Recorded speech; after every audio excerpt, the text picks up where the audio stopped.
ಆತ್ಮೀಯ ವಿದ್ಯಾರ್ಥಿಗಳೇ, ಇಂದಿನ ತರಗತಿಯಲ್ಲಿ 10ನೇ ತರಗತಿ ಸಮಾಜ ವಿಜ್ಞಾನ ವಿಷಯದ ಭೂಗೋಳ ವಿಜ್ಞಾನದಲ್ಲಿ ಬರ್ತಕ್ಕಂಥ ಭಾರತದ ಜನಸಂಖ್ಯೆ ಎಂಬ ಅಧ್ಯಾಯದ ಬಗ್ಗೆ ನಾವು ಇಂದಿನ ತರಗತಿಯಲ್ಲಿ ತಿಳಿದುಕೊಳ್ಳೋಣ.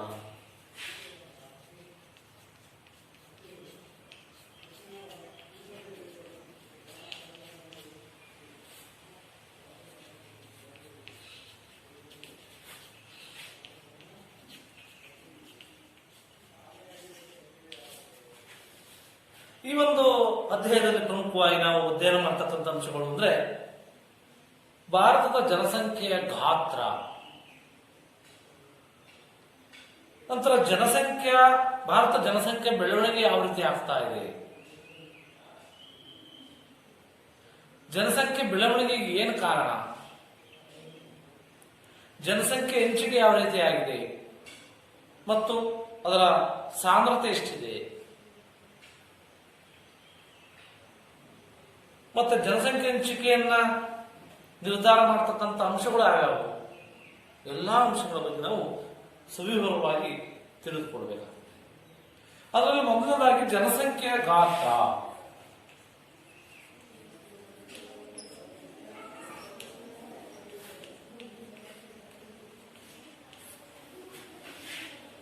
ಇಲ್ಲಿ ನಿಗದಿತ ಪ್ರದೇಶವೊಂದರಲ್ಲಿ ವಾಸಿಸುವ ಜನರ ಸಂಖ್ಯೆ, ಒಟ್ಟು ಜನಸಂಖ್ಯೆಗೆ ನಾವೇನು ಕರಿತೀವಪ್ಪ ಅಂದ್ರೆ ಜನಸಂಖ್ಯೆ ಅಂತ ಕರಿತೀವಿ.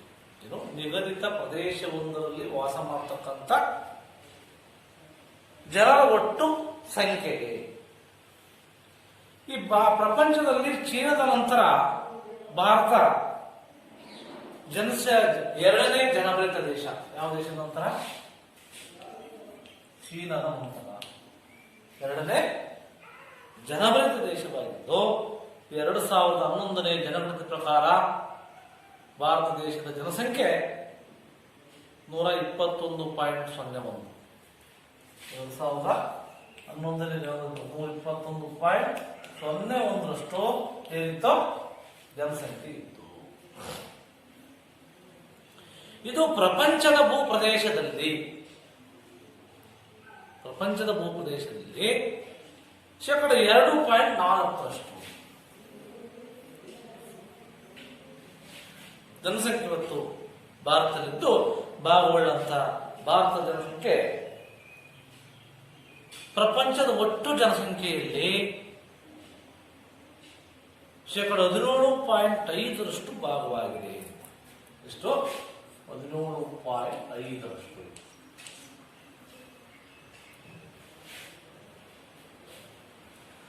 ನಂತರ ಜನಸಂಖ್ಯೆ ಬೆಳವಣಿಗೆ, ನಮ್ಮ ದೇಶದ ಜನಸಂಖ್ಯೆ ಬೆಳವಣಿಗೆ ಯಾವ ರೀತಿ ಆಗ್ತಾ ಇದೆ?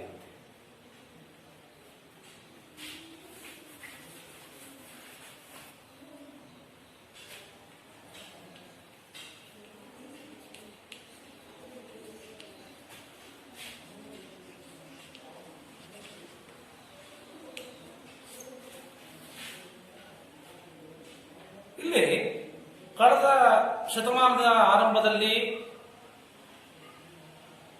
ಅಂದ್ರೆ 1901ರಿಂದ 1921ರವರೆಗೆ, 1901ರಿಂದ 1921ರವರೆಗೆ ಭಾರತದ ಜನಸಂಖ್ಯೆ ಬೆಳವಣಿಗೆ ನಿಧಾನಗತಿಯಲ್ಲಿತ್ತು. ಇದಕ್ಕೆ ಕಾರಣಪ್ಪ ಅಂತಂದ್ರೆ ಆ ಒಂದು ಸಂದರ್ಭದಲ್ಲಿ ಅಧಿಕ ಮರಣದ ಮುಖ್ಯ ಕಾರಣ ಅಂತ. ಅಧಿಕ ಮರಣದ ಜಾಸ್ತಿ ಆಗಿತ್ತು, ಮಾರಣಾಂತಿಕ ಕಾಯಿಲೆಗಳು ಬಂದಿದ್ವು, ಮತ್ತೆ ವೈದ್ಯಕೀಯ ಸೌಲಭ್ಯಗಳ ಕೊರತೆ ಇತ್ತು, ಮತ್ತೆ ಮರಣದ ಹೆಚ್ಚಾಗಿತ್ತು. ಹಾಗಾಗಿ 1901ರಿಂದ 1921ರ ಅವಧಿಯಲ್ಲಿ ಜನಸಂಖ್ಯೆ ಬೆಳವಣಿಗೆ ನಿಧಾನಗತಿಯಲ್ಲಿತ್ತು ಅಂತ ತಿಳಿಬೇಕಾಗ್ತದೆ ನೀವು. ನಂತರ 1921ರಿಂದ 1951 ಅವಧಿಗೆ, 1921ರಿಂದ 1951 ಈ ಅವಧಿಯನ್ನು ಸಾಧಾರಣ ಜನಸಂಖ್ಯೆ ಬೆಳವಣಿಗೆ ಕಾಲ ಅಂತ ಪರಿಗಣಿಸಿದೆ. ಏನು? ಸಾಧಾರಣ ಜನಸಂಖ್ಯೆ ಬೆಳವಣಿಗೆಯ ಕಾಲ ಇದನ್ನ 1921ರಿಂದ 1951 ಒಂದು ಕಾಲವನ್ನು. ಇಲ್ಲೇನಪ್ಪ ಇದಕ್ಕೇನಪ್ಪ ಕಾರಣ ಅಂದ್ರೆ ಭಯಂಕರ ಪಿಡುಗುಗಳ ನಿಯಂತ್ರಣ ಆಯಿತು ಆ ಟೈಮಲ್ಲಿ. ವೈದ್ಯಕೀಯ ಸೌಲಭ್ಯದಲ್ಲಿ ಸುಧಾರಣೆ ಆಯಿತು, ನೈರ್ಮಲ್ಯೀಕರಣ ಆಯಿತು, ಮತ್ತೆ ನೈರ್ಮಲ್ಯೀಕರಣ ನಿರ್ವಹಣೆಗಳಿಂದಾಗಿ ಮರಣ ದರದಲ್ಲಿ ಇಳಿಕೆಯಾಗಿದ್ದೆ ಇದಕ್ಕೆ ಮುಖ್ಯ ಕಾರಣ ಅಂತಕ್ಕಂಥದ್ದನ್ನ ನೀವು ತಿಳಿದುಕೊಳ್ಳುತ್ತೆ. ನಂತರ 1951ರಿಂದ 1991 ಅವಧಿಗೆ ಹೋದರೆ 1951ರಿಂದ 1991 ಅವಧಿಗೆ ಹೋದರೆ ಜನಸಂಖ್ಯೆ ಬೆಳವಣಿಗೆ ದರ ತ್ವರಿತವಾಗಿತ್ತು, ಜಾಸ್ತಿ ಇತ್ತು. ಸುಮಾರು 3 ಪಟ್ಟು ಜನಸಂಖ್ಯೆ ಹೆಚ್ಚಾಗಿತ್ತು ಅಂತ. ಇದಕ್ಕೆ ಕಾರಣಪ್ಪ ಅಂದ್ರೆ ಮರಣ ದರದಲ್ಲಿ ಇನ್ನಷ್ಟು ಇಳಿತಾ ಇತ್ತು, ಜಾಸ್ತಿ ಜನ ಸಾಯಲಿಲ್ಲ. ಕಾರಣ ಏನಪ್ಪಾ ಅಂದ್ರೆ ವೈದ್ಯಕೀಯ ಸೌಲಭ್ಯಗಳು ಸಿಕ್ತು ಆ ಟೈಮಲ್ಲಿ.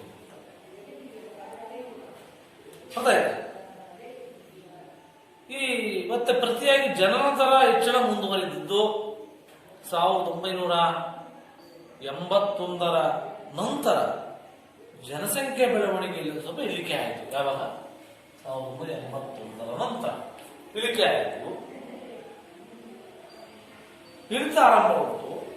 ಅದು 1989ರಲ್ಲಿ 24.7ರಿಂದ 24.7% ಇಂದ ಅದೇನಾಯಿತು 2011 ವೇಳೆಗೆ ಅದು 17.64 ಇಳಿಕೆ ಆಯಿತು. 17.64 ಇಳಿಕೆ ಆಯಿತು.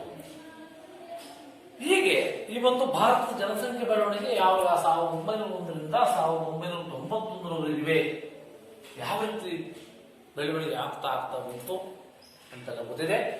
ನಂತರ ಹಿಂದೂ ಸಾರಾಂಶ ದೇಶದ ಜನಸಂಖ್ಯೆ ಇನ್ನೂ ಹೆಚ್ಚಾಗ್ತಾ ಇದೆ ಅಂತಕ್ಕಂಥ ಮಾತನ್ನ ವಿದ್ಯಾರ್ಥಿಗಳೇ ನೀವು ತಿಳಿಬೇಕಾಗುತ್ತೆ.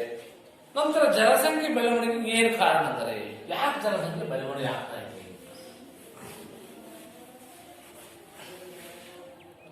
ಕಾರಣ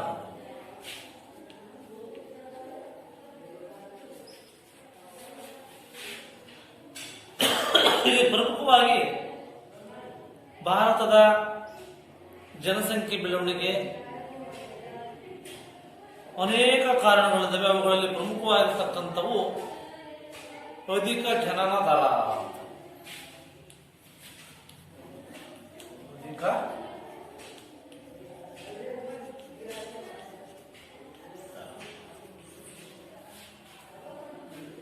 ಇಲ್ಲಿ ಇದು ಭಾರತ ಜನಸಂಖ್ಯೆ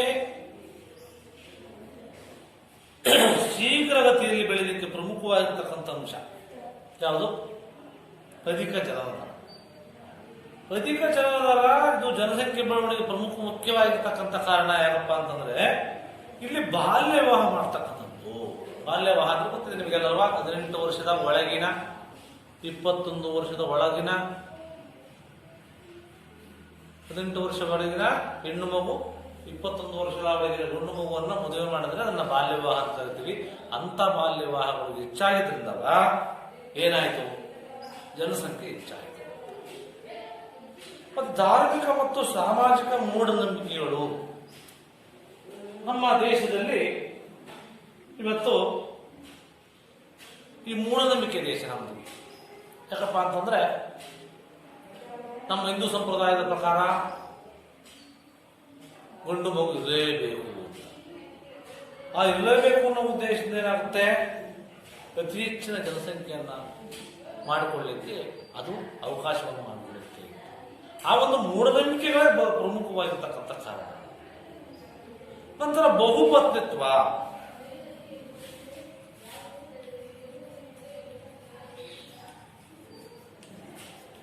ಬಹುಪತ್ನಿತ್ವ ಅಂದ್ರೆ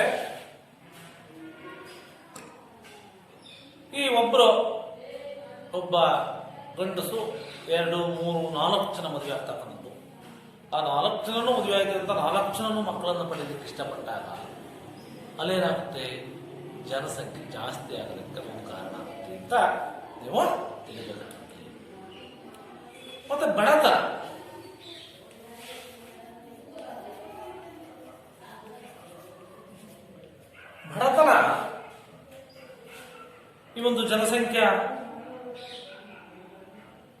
ಹೆಚ್ಚಳಕ್ಕೆ ಯಾವ ರೀತಿ ಕಾರಣ ಆಗುತ್ತಪ್ಪ ಅಂದ್ರೆ, ಒಂದು ಮನೆಯಲ್ಲಿ 3ರಿಂದ 4 ಜನ ಮಕ್ಕಳು ಜಾಸ್ತಿ ಇದ್ರೆ ಎಲ್ಲರೂ ಏನ್ ಮಾಡಬಹುದು, ನಾವು ದುಡಿದು ತರಬಹುದು, ಸುಖವಾಗಿರ್ಬೋದು ಅಂತಕ್ಕಂಥ ಉದ್ದೇಶಕ್ಕೋಸ್ಕರವಾಗಿ 3, 4, 5 ಮಕ್ಕಳು ಮಾಡಿಕೊಳ್ಳೋದ್ರಿಂದ ಏನಾಗುತ್ತಪ್ಪ ಅಂತಂದ್ರೆ ನಾವು ಅಧಿಕ ಜನನ ಜಾಸ್ತಿ ಆಗುತ್ತೆ ಅಂತ ಅದನ್ನ ಬಿಡ್ತಕ್ಕಂಥದ್ದು. ಮತ್ತು ಅನಕ್ಷರತೆ ಅಂದ್ರೆ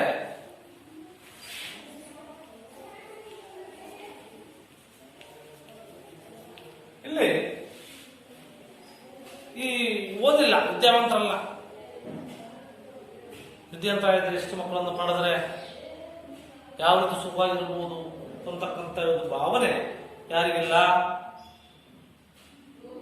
ಆ ಒಂದು ಅನಕ್ಷರತೆ ಜಾಸ್ತಿ ಇರೋದ್ರಿಂದ ಇವತ್ತು ನಮ್ಮ ದೇಶದ ಜನಸಂಖ್ಯೆ ಹೆಚ್ಚಾಗೋದಕ್ಕೆ ಪ್ರಮುಖವಾಗಿರ್ತಕ್ಕಂಥ ಕಾರಣ ಅದು ಸಹ ಆಗುತ್ತೆ. ನಂತರ ಉಷ್ಣವಲಯದ ವಾಯುಗುಣ ಮೊದಲಾದವು. ಉಷ್ಣವಲಯದ ನಮ್ಮ ಭಾರತ ದೇಶ ಉಷ್ಣವಲಯದ ಮಾನ್ಸೂನ್ ಮಾದರಿಯ ವಾಯುಗುಣ ಹೊಂದಿದೆ. ಈ ಉಷ್ಣವಲಯದ ಮಾನ್ಸೂನ್ ಮಾದರಿಯ ವಾಯುಗುಣವೂ ಸಹ ಈ ಒಂದು ಅಧಿಕ ಜನಸಂಖ್ಯೆ ಆಗಲಿಕ್ಕೆ ನಮ್ಮ ದೇಶದಲ್ಲಿ ಪ್ರಮುಖವಾಗಿರ್ತಕ್ಕಂಥ ಕಾರಣ ಅಂತ ಈ ವಿದ್ಯಾರ್ಥಿಗಳೇ ತಿಳಿಬೇಕಾಗುತ್ತೆ. ನಂತರ ಕಡಿಮೆ ಮರಣ ದರ, ಒಂದರ ಮೇಲೆ 3, ಆಮೇಲೆ 2 ಕಡಿಮೆ ಮರಣ ದರ.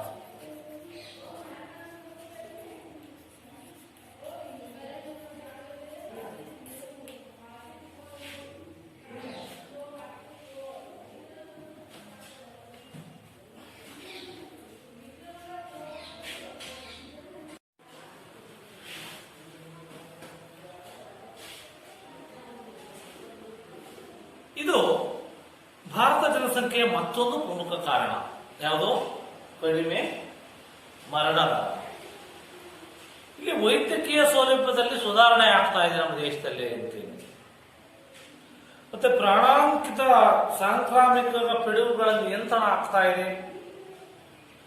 ಶಿಶು ಮರಣದಲ್ಲಿ ಕುಸಿತ ಆಗ್ತಾ ಇದೆ. ಶಿಕ್ಷಣದ ಪ್ರಗತಿ ಆಗ್ತಾ ಇದೆ. ಇತ್ಯಾದಿಗಳಿಂದ ಮರಣದಲ್ಲಿ ಏನಾಗ್ತಾ ಇದೆ, ಇಳಿಮುಖವಾಗ್ತಾ ಇದೆ ಅಂತ ಬಂತು. ನಂತರ ಜನಸಂಖ್ಯೆ ಬೆಳವಣಿಗೆ ಇವೆರಡು ಕಾರಣ ಇದೆ. ಅಧಿಕ ಜನನ ಮರಣ ಮತ್ತೆ ಕಡಿಮೆ ಮರಣ ದರ ಅಂತಕ್ಕಂಥದ್ದು. ಈ ಜನಸಂಖ್ಯೆ ಬೆಳವಣಿಗೆಯಿಂದ ಆಗ್ತಕ್ಕಂಥ ಪರಿಣಾಮಗಳೇನು?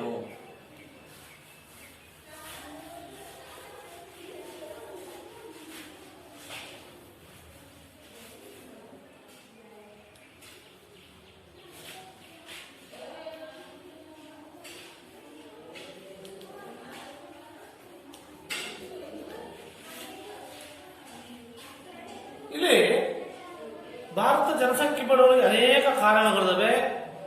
ಅದೇ ರೀತಿ ಅದರಿಂದ ಅನೇಕ ಪರಿಣಾಮಗಳನ್ನು ನಾವು ಅನುಭವಿಸಬೇಕಾಗುತ್ತೆ. ಏನು ಪರಿಣಾಮಗಳು ಅಂದ್ರೆ, ಜನಸಂಖ್ಯೆ ಶೀಘ್ರಗತಿ ಬೆಳವಣಿಗೆಯಿಂದ ಹಲವು ಸಮಸ್ಯೆಗಳು ಉದ್ಭವವಾಗ್ತವೆ. ಯಾವ ಸಮಸ್ಯೆಗಳು ಅಂತಂದ್ರೆ ಅವುಗಳಲ್ಲಿ ಪ್ರಮುಖವಾಗಿ ನಿರುದ್ಯೋಗ ಸಮಸ್ಯೆ ಆಗುತ್ತೆ. ನಿರುದ್ಯೋಗ ಅಂದ್ರೆ ಈ ಒಂದು ಕೆಲಸ ಮಾಡೋ ಇಚ್ಛೆ ಇದೆ, ಕೆಲಸ ಸಿಗದೆ ಹೋದ್ರೆ ಅದನ್ನು ನಿರುದ್ಯೋಗ ಅಂತ ಕರಿತೀವಿ. ಈಗ ಜನಸಂಖ್ಯೆ ಕಡಿಮೆ ಇದ್ರೆ ಎಲ್ಲರೂ ಉದ್ಯೋಗ ಕೊಡಬಹುದು. ಆದರೆ ಜನಸಂಖ್ಯೆ ಹೆಚ್ಚಾದಾಗ ಏನಾಗುತ್ತೆ, ಈ ನಿರುದ್ಯೋಗ ಸಮಸ್ಯೆಯನ್ನು ಅನುಭವಿಸಬೇಕಾಗುತ್ತೆ. ಅದು ಒಂದು ಪ್ರಮುಖವಾಗಿರ್ತಕ್ಕಂಥ ಪರಿಣಾಮ. ನಂತರ ಆಹಾರದ ಕೊರತೆ.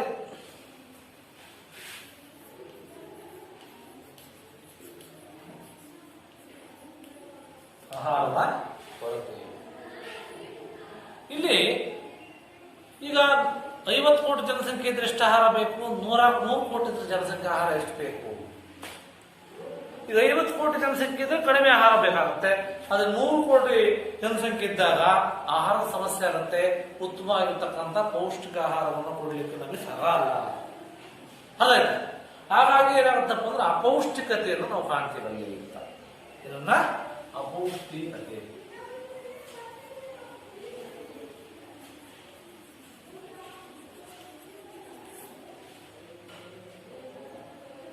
ಇನ್ನೊಂದು ಪ್ರಮುಖ ಕಾರಣ ಅಪೌಷ್ಟಿಕತೆ. ಉತ್ತಮವಾಗಿರ್ತಕ್ಕಂಥ ಗುಣಮಟ್ಟದ ಆಹಾರ ದೊರೆತೇ ಇದ್ದಾಗ ಅಪೌಷ್ಟಿಕತೆ ತುತ್ತಾಗ್ತಕ್ಕಂಥ ಸಂಭವ ಈ ಒಂದು ಜನಸಂಖ್ಯೆಯ ಹೆಚ್ಚಾಗುವುದರಿಂದ ಆಗುತ್ತೆ ಅಂತಕ್ಕಂಥ ನಮಗೆ ತಿಳಿಬೇಕಾಗುತ್ತೆ.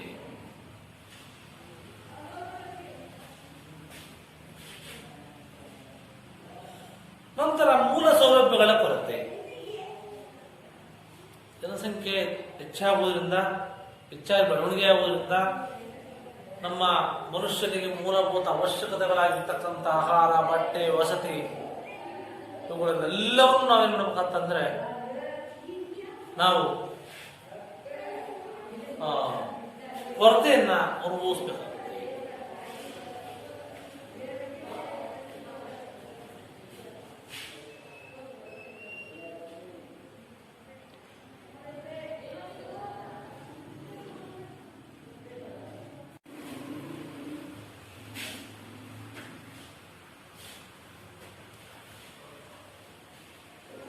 ಮತ್ತೆ ಕಡಿಮೆ ತಲಾ ಆದಾಯ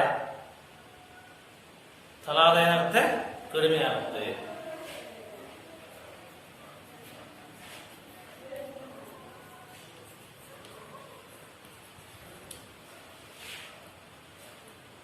ಮತ್ತೆ ನಿಧಾನಗತಿಯ ಆರ್ಥಿಕ ಅಭಿವೃದ್ಧಿಯಿಂದ ಆರ್ಥಿಕ ಅಭಿವೃದ್ಧಿ ಹೆಚ್ಚಾಗಿ ಬೇಗ ಆಗಲ್ಲ. ಮತ್ತೆ ಬಡತನ ಜಾಸ್ತಿ ಆಗುತ್ತೆ, ಜೀವನ ಮಟ್ಟದಲ್ಲಿ ಕುಸಿತ ಆಗುತ್ತೆ, ಪರಿಸರ ಮಾಲಿನ್ಯ ಆಗುತ್ತೆ, ರಾಜಕೀಯದಲ್ಲಿ ಅರಾಜಕತೆ ಉಂಟಾಗುತ್ತೆ. ಇವೆಲ್ಲ ಒಂದು ಜನಸಂಖ್ಯೆ ಬೆಳವಣಿಗೆಯಿಂದ ಆಗ್ತಕ್ಕಂಥ ಪ್ರಮುಖವಾಗಿರ್ತಕ್ಕಂಥ ಪರಿಣಾಮಗಳು. ಇದಾದ್ಮೇಲೆ ಜನಸಂಖ್ಯೆ ಬೆಳವಣಿಗೆ ಅದನ್ನು ನಿಯಂತ್ರಣ ಹೆಂಗ್ ಮಾಡ್ಬೇಕು ನಾವು? ಇಷ್ಟೆಲ್ಲ ಇದೆ, ಕಾರಣಗಳಿದ್ದಾವೆ, ಇಷ್ಟೆಲ್ಲ ಪರಿಣಾಮಗಳಿದ್ದಾವೆ, ಅದನ್ನು ನಿಯಂತ್ರಣ ಮಾಡಬೇಕು. ಯಾವ ರೀತಿ ನಿಯಂತ್ರಣ ಮಾಡಬೇಕು?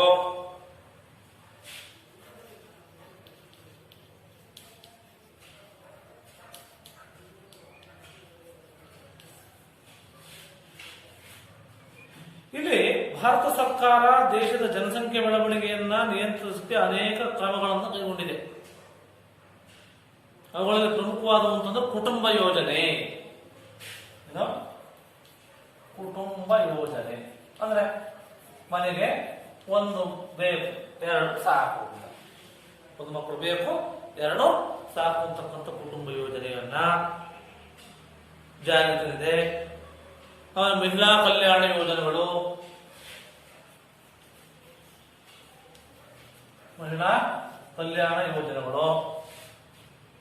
ನಂತರ ಕೆಲವು ಪ್ರಚಾರವನ್ನು ಮಾಡ್ತಕ್ಕಂಥದ್ದು, ನಂತರ ಜಾಹೀರಾತನ್ನು ಮಾಡ್ತಕ್ಕಂಥದ್ದು, ಮತ್ತೆ ಗ್ರಾಮೀಣ ಪ್ರದೇಶದಲ್ಲಿ ಜನರಲ್ಲಿ ಜನಸಂಖ್ಯಾ ಸಮಸ್ಯೆಗಳ ಬಗ್ಗೆ ಅರಿವನ್ನು ಮೂಡಿಸಬೇಕು. ಇಷ್ಟೆಲ್ಲ ಜನಸಂಖ್ಯೆ ಬೆಳವಣಿಗೆ ನಿಯಂತ್ರಣ ಕ್ರಮವನ್ನು ನಾವು ನಮ್ಮ ದೇಶ ನಿಯಂತ್ರಣವನ್ನು ಮಾಡ್ತಾ ಇದೆ ಅಂತಕ್ಕಂಥದ್ದು. ನಂತರ ಜನಸಂಖ್ಯೆ ಹಂಚಿಕೆ ಯಾವ ರೀತಿ ಆಗಿದೆ ನಮ್ಮ ದೇಶದಲ್ಲಿ ಅಂತ, ಜನಸಂಖ್ಯೆ ಹಂಚಿಕೆ ಯಾವ ರೀತಿ ಆಗಿದೆ?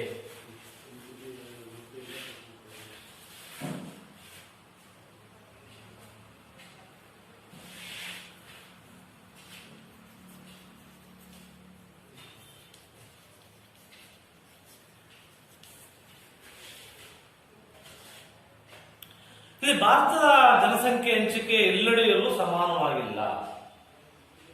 ಅದಕ್ಕೆ ವಿವಿಧ ಭೌಗೋಳಿಕ ಮತ್ತು ಸಾಂಸ್ಕೃತಿಕ ಕಾರಣಗಳನ್ನು ನಾವು ಕಾಣ್ತೀವಿ. ಈ ರಾಜ್ಯಗಳಲ್ಲಿನ ಉತ್ತರ ಪ್ರದೇಶ ಹೆಚ್ಚು ಜನಸಂಖ್ಯೆಯನ್ನ ಹೊಂದಿದೆ. ಭಾರತದಲ್ಲಿ ಅತಿ ಹೆಚ್ಚು ಜನಸಂಖ್ಯೆ ಹೊಂದಿರತಕ್ಕಂಥ ರಾಜ್ಯ ಅಂದ್ರೆ ಉತ್ತರ ಪ್ರದೇಶ. ಇಲ್ಲಿ 1995 ಕೋಟಿ, 1995 ಕೋಟಿ. ಇದಕ್ಕೆ ಪ್ರತಿಯಾಗಿ ಸಿಕ್ಕಿಂ ಕಡಿಮೆ ಜನಸಂಖ್ಯೆ, 1995 ಕೋಟಿ.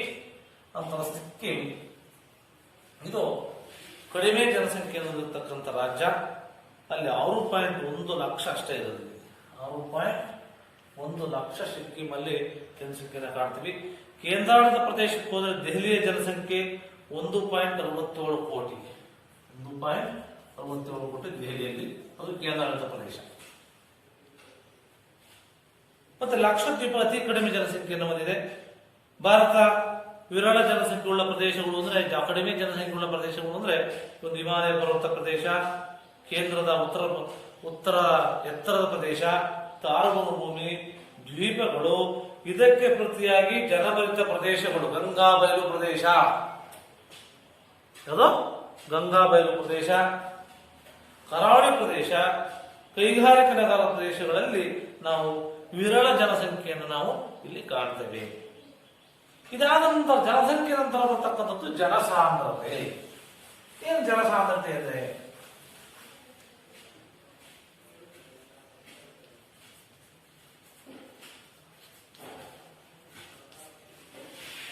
ಇಲ್ಲಿ ಪ್ರತಿ ಚದುರ ಕಿಲೋಮೀಟರ್ ವಾಸಿಸ್ತಕ್ಕಂಥ ಜನರ ಸಂಖ್ಯೆ, ಪ್ರತಿ ಚದುರ ಕಿಲೋಮೀಟರ್ನಲ್ಲಿ ವಾಸ ಮಾಡತಕ್ಕಂಥ ಜನರ ಸಂಖ್ಯೆಯನ್ನು ನಾವು ಜನಸಾಂದ್ರತೆ ಅಂತ ಕರಿತೀವಿ.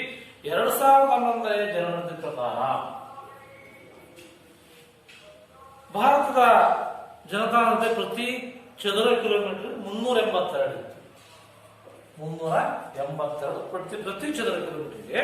ಅದು ಬಿಹಾರ ರಾಜ್ಯ ಅತಿ ಹೆಚ್ಚು ಜನಸಾಂದ್ರತೆ ಹೊಂದಿತ್ತು ಅಂತ. ಯಾವುದು?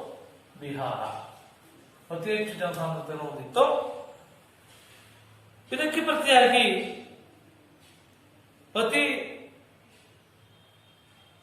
ಈ ರಾಜ್ಯದ ಜನಸಾಂದ್ರತೆ ಪ್ರತಿ ಚದುರ ಕಿಲೋಮೀಟರ್ಗೆ 1102.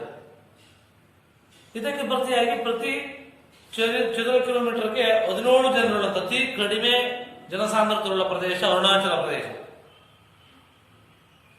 ನಂತರ ಕೇಂದ್ರಾಡಳಿತ ಪ್ರದೇಶಕ್ಕೆ ಹೋಲಿಸಿದ್ರೆ ದೆಹಲಿ 11,297 ಅಧಿಕ ಜನಸಾಂದ್ರತೆ ಉಳ್ಳದ್ದು ಅಂತ. ಒಂದು ಪ್ರತಿ ಚದುರ ಕಿಲೋಮೀಟರ್ 11,297 ಜನ ಅಲ್ಲೇನ್ ಮಾಡ್ತಾರೆ, ವಾಸ ಮಾಡ್ತಾರೆ. ಇದಕ್ಕೆ ಪ್ರತಿಯಾಗಿ ಅಂಡಮಾನ್ ಮತ್ತು ನಿಕೋಬಾರ್ ದ್ವೀಪಗಳಲ್ಲಿ ಕಡಿಮೆ ಜನಸಾಂದ್ರತೆ ಅಂದ್ರೆ 400. ಹೀಗೆ ನಾವು ಜನಸಾಂದ್ರತೆಯನ್ನು ಆಧರಿಸಿ ನಾವು 3 ವಲಯಗಳನ್ನಾಗಿ ಮಾಡಿದೀವಿ. ಏನನ್ನ? ಅಧಿಕ ಜನಸಾಂದ್ರತ ವಲಯ, ಸಾಧಾರಣ ಜನಸಾಂದ್ರತ ವಲಯ, ಕಡಿಮೆ ಜನಸಾಂದ್ರತ ವಲಯ ಅಂತ 3 ವಲಯಗಳನ್ನ ಮಾಡಿದ್ವಿ. ಅಧಿಕ, ಸಾಧಾರಣ ಮತ್ತೆ ಕಡಿಮೆ ಜನಸಾಂದ್ರತ ಪ್ರದೇಶಗಳು.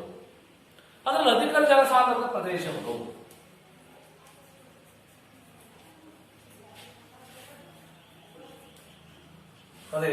ಅಲ್ಲಿ ಈ ಪ್ರತಿ ಚದುರ ಕಿಲೋಮೀಟರ್ಗೆ 501 ಹೆಚ್ಚು ಜನರು ವಾಸಿಸತಕ್ಕಂಥ ಪ್ರದೇಶಗಳನ್ನು ಒಳಗೊಂಡಿದ್ದು ಉತ್ತರದ ಮೈದಾನಗಳು, ಪಶ್ಚಿಮ ಪೂರ್ವ ಕರಾವಳಿ ಪ್ರದೇಶಗಳು ಅಧಿಕ ಜನಸಾಂದ್ರತೆಯುಳ್ಳಂತಹ ಪ್ರದೇಶಗಳಾಗಿದ್ದು ಅದರಲ್ಲಿ ಬಿಹಾರ, ಪಶ್ಚಿಮ ಬಂಗಾಳ, ಕೇರಳ, ಉತ್ತರ ಪ್ರದೇಶ, ಹರಿಯಾಣ, ಪಂಜಾಬ್, ತಮಿಳುನಾಡು ಇವೆಲ್ಲ ಅಧಿಕ ಜನಸಾಂದ್ರತೆಯುಳ್ಳಂತಹ ರಾಜ್ಯಗಳು. ಇಲ್ಲಿ ಅಧಿಕ ಜನಸಾಂದ್ರತೆಗೆ ಫಲವತ್ತಾಗಿರ್ತಕ್ಕಂಥ ಮಣ್ಣು, ನೀರಾವರಿ ಸೌಲಭ್ಯ ಇದೆ, ಮತ್ತೆ ಸಾರಿಗೆ ಸಂಪರ್ಕಗಳ ಅಭಿವೃದ್ಧಿನೇ ಪ್ರಮುಖವಾಗಿರ್ತಕ್ಕಂಥ ಕಾರಣ ಅಂತ. ಇಲ್ಲಿ ಕೇಂದ್ರಾಡಳಿತ ಪ್ರದೇಶಕ್ಕೆ ಹೋಲಿಸಿ ಅಂದರೆ ದೆಹಲಿ, ಚಂಡೀಗಢ, ಪುದುಚೇರಿ, ದಿಯು ದಾಮನ್, ಲಕ್ಷದ್ವೀಪ, ನಾಗರ ಹವೇಲಿ ಅಧಿಕ ಜನಸಾಂದ್ರತೆ ಉಳ್ಳಂತಹ ಈ ವಲಯದಲ್ಲಿ ಕೆಲವು ಕೈಗಾರಿಕೆ ಮತ್ತು ವಾಣಿಜ್ಯ ನಗರಗಳಲ್ಲಿ ಸಹ ಜನಸಾಂದ್ರತೆ ಮತ್ತು ಹೆಚ್ಚಾಗ್ತಾ ಇದೆ. ಉದಾಹರಣೆ ಮುಂಬೈ, ಬೆಂಗಳೂರು, ಚೆನ್ನೈ, ಕೋಲ್ಕತ್ತಾ, ಪುಣೆ ಇವೆಲ್ಲ ಹೆಚ್ಚು ಸಾಂದ್ರತೆ ಹೊಂದಿರತಕ್ಕಂಥ ಪ್ರದೇಶಗಳು. ಅನಂತರ ಬಂದ್ರೆ ಕಡಿಮೆ ಸಾಧಾರಣ ಜನಸಾಂದ್ರತ ಪ್ರದೇಶಗಳು ಅಂತ. ಇಲ್ಲಿ ಸಾಧಾರಣ ಜನಸಾಂದ್ರತೆ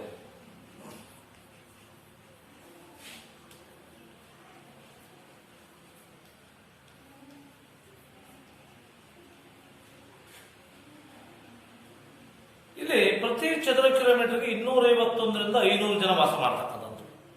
ಎಷ್ಟು? 251ರಿಂದ 500 ಜನ. ಅವುಗಳಲ್ಲಿ ಸಾಧಾರಣ ಅಂದ್ರೆ ಜಾರ್ಖಂಡ್ 414, 397 ಅಸ್ಸಾಂ, 394 ಗೋವಾ, ಮಹಾರಾಷ್ಟ್ರ 365, ತ್ರಿಪುರ 350, ಕರ್ನಾಟಕ 319, ಆಂಧ್ರ ಪ್ರದೇಶ 308, ಗುಜರಾತ್ 308, ನಂತರ ಒಡಿಸ್ಸಾ 209. ಇವು ಸಾಧಾರಣ ಜನಸಾಂದ್ರತೆ ಇರ್ತಕ್ಕಂಥದ್ದು. ಅಂದ್ರೆ ಇಲ್ಲಿ ಈ ಜನಸಾಂದ್ರತೆ ಖನಿಜ ಸಂಪತ್ತು ಮತ್ತು ಲೋಹದ ಆಧಾರಿತ ಉದ್ಯಮಗಳ ಅಭಿವೃದ್ಧಿ ಇಲ್ಲಿ ಕಾರಣ ಅಂತ ತಿಳಿಬೇಕಾಗುತ್ತೆ. ನಂತರ ಕಡಿಮೆ ಜನಸಾಂದ್ರ ಪ್ರದೇಶ ಯಾವುದು? ಕಡಿಮೆ.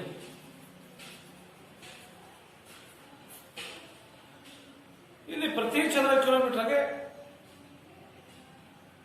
250ಕ್ಕಿಂತ ಕಡಿಮೆ ಇರತಕ್ಕಂಥದ್ದು ಈ ವಲಯ. ಉದಾಹರಣೆ ಮಧ್ಯಪ್ರದೇಶ, ರಾಜಸ್ಥಾನ, ಉತ್ತರಾಖಂಡ್, ಛತ್ತೀಸ್ಗಢ, ಮೇಘಾಲಯ, ಹಿಮಾಚಲ ಪ್ರದೇಶ, ಮಣಿಪುರ, ನಾಗಾಲ್ಯಾಂಡ್,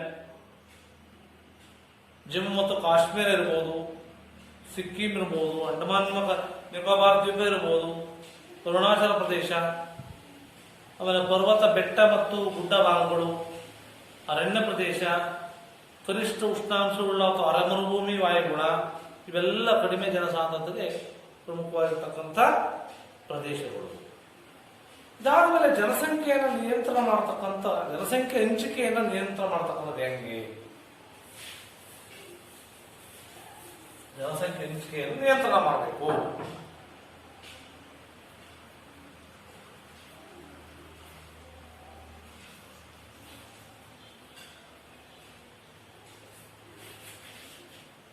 ಇಲ್ಲಿ ಭೌಗೋಳಿಕವಾಗಿ, ರಾಜಕೀಯವಾಗಿ, ಸಾಮಾಜಿಕ, ಆರ್ಥಿಕ ಮೊದಲಾದ ಅಂಶಗಳು ಭಾರತ ಜನಸಂಖ್ಯೆಯ ಮೇಲೆ ಪ್ರಭಾವ ಬೀರುತ್ತವೆ ಅಂತ. ಇವುಗಳಲ್ಲಿ ಪ್ರಮುಖವಾಗಿ ಮೇಲ್ಮೈ ಲಕ್ಷಣಗಳು.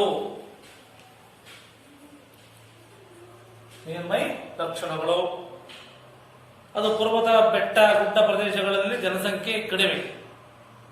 ಇದಕ್ಕೆ ಉದಾಹರಣೆ ಉತ್ತರ ಪ್ರದೇಶ, ಉತ್ತರದ ಪರ್ವತ, ಈಶಾನ್ಯ ಗುಡ್ಡಗಳ ಪ್ರದೇಶಗಳು, ಅವು ಇಲ್ಲಿ ಉತ್ತರದ ಮಹಾಮೈದಾನಗಳು, ಅವುಗಳಲ್ಲಿ ಕೆಳಕಂಡ ಇದು ನದಿ ಮುಖಜ ಭೂಮಿಗಳಲ್ಲಿ ಜನಸಾಂದ್ರತೆ ಹೆಚ್ಚಾಗಿರುತ್ತೆ ಅಂತ. ಇದು ಜನಸಂಖ್ಯೆ ಹಂಚಿಕೆಯನ್ನು ನಿಯಂತ್ರಣ ಮಾಡಬಹುದು. ನಂತರ ವಾಯುಗುಣ.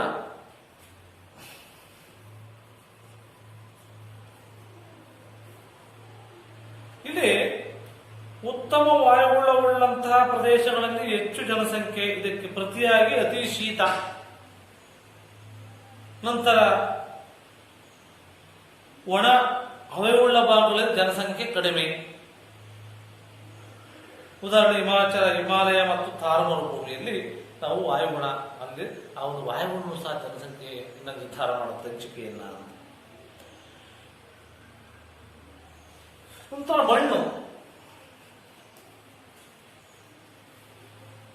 ಈ ಫಲವತ್ತಾದಂತಹ ಮಣ್ಣುಳ್ಳ ಭಾಗಗಳು ಅಧಿಕ ಜನಸಂಖ್ಯೆಯಿಂದ ಕೂಡಿರುತ್ತವೆ.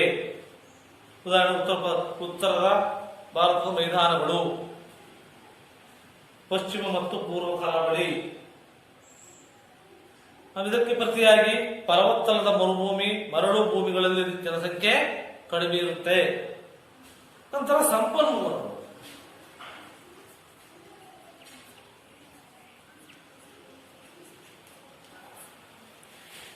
ಇಲ್ಲಿ ಸಮೃದ್ಧವಾಗಿರ್ತಕ್ಕಂಥ ಖನಿಜ ಮತ್ತು ಶಕ್ತಿ ಸಂಪನ್ಮೂಲಗೊಳ್ಳುವಂತಹ ಪ್ರದೇಶಗಳು ಜನಭರಿತವಾಗಿರುತ್ತವೆ ಅಂತ. ಉದಾಹರಣೆ ಪಶ್ಚಿಮ ಬಂಗಾಳ ಮತ್ತು ಒಡಿಶಾದಲ್ಲಿ ಖನಿಜ ಮತ್ತು ಶಕ್ತಿ ಸಂಪನ್ಮೂಲಗಳು ಹೇರಳವಾಗಿವೆ. ಅಲ್ಲಿ ಹೇರಳವಾಗಿರುವುದರಿಂದ ಅಲ್ಲಿ ಬಂದ ಜನಸಂಖ್ಯೆ ಜಾಸ್ತಿ ಇರುತ್ತೆ, ಅಂತ ಪ್ರದೇಶಗಳು ಜಾಸ್ತಿ ಇರ್ತದೆ. ನಂತರ ಕೈಗಾರಿಕೆ ಮತ್ತು ವಾಣಿಜ್ಯೋದ್ಯಮಗಳು.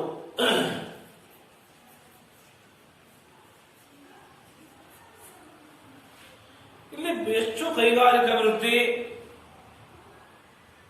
ಮತ್ತೆ ವಾಣಿಜ್ಯ ಪ್ರಗತಿಯುಳ್ಳಂತಹ ಸ್ಥಳಗಳು ಮತ್ತು ನಗರ ಕೇಂದ್ರಗಳಲ್ಲಿ ಜನಸಂಖ್ಯೆ ಜಾಸ್ತಿ ಇರುತ್ತೆ. ಉದಾಹರಣೆ ನವದೆಹಲಿ ಇರ್ಬೋದು, ಬೆಂಗಳೂರು ಇರ್ಬೋದು, ಮುಂಬೈ ಇರ್ಬೋದು, ಚೆನ್ನೈ ಇರ್ಬೋದು, ಅನಂತರ ಕೋಲ್ಕತ್ತಾ ಇರ್ಬೋದು, ಹೈದರಾಬಾದ್ ಇರ್ಬೋದು. ಇವೆಲ್ಲ ಏನಪ್ಪ ಅಂದ್ರೆ ಕೈಗಾರಿಕೆಗಳಿರೋದ್ರಿಂದ ಜಾಸ್ತಿ ಜನಸಂಖ್ಯೆ ನಮ್ಮಲ್ಲಿ ಕಾಣ್ತೀವಿ. ಹೀಗೆ ನೀರಿನ ಪೂರೈಕೆ,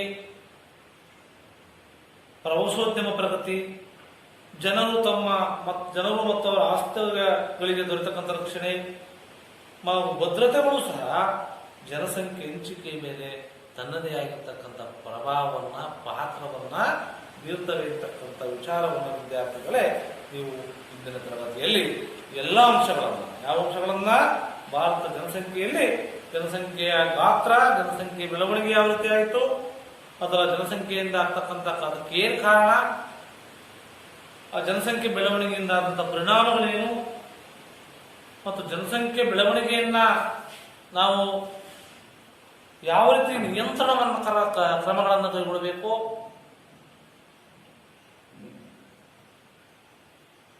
ಮತ್ತೆ ಜನಸಂಖ್ಯೆ ಹಂಚಿಕೆ, ಜನಸಾಂದ್ರತೆ ಎಲ್ಲ ಅಂಶಗಳನ್ನು ಇದುವರೆಗೆ ತಿಳಿದುಕೊಂಡಿದ್ದೀರಿ. ಎಲ್ಲರೂ ಸಹ ಧನ್ಯವಾದ.